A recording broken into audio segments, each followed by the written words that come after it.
I'm going to start this morning talking to you a little bit about the surgical management of pancreatic cancer.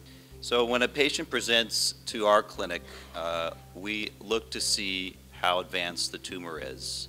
And most patients already have metastatic disease or locally advanced disease, and those folks would not be helped by going to the operating room. When we think about surgery for pancreatic cancer, it makes a big difference to go to the operating room and have the tumors removed if it's the correct thing to do for the patient. But most patients who have pancreatic cancer can't go to the operating room. They're not helped by going to the operating room because they have disease that's already spread to other places. So the operations that we do is something called a Whipple operation, an operation that many people have heard of who've been diagnosed with this disease. This is an operation that involves removing the tumor and the surrounding structures. And in essence, the head of the pancreas has been removed, and we make a new connection between the intestine and the pancreas. We make a new connection between the intestine and the bile duct after the gallbladder has been removed.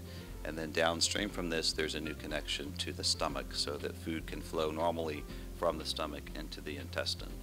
If the tumor is located in the tail, the body of the pancreas, we would do something called a distal pancreatectomy, which is removing the left-hand side of the pancreas.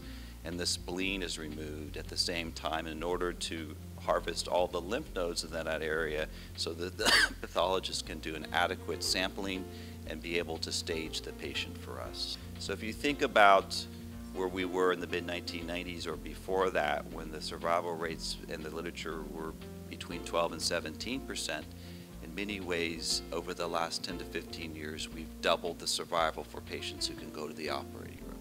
So this is a great thing. So there's a lot of advances being made that will help us to try to identify patients earlier, before they have metastatic disease, and I think surgery is going to be more important as we go forward. I thank everybody for the opportunity to speak with you today.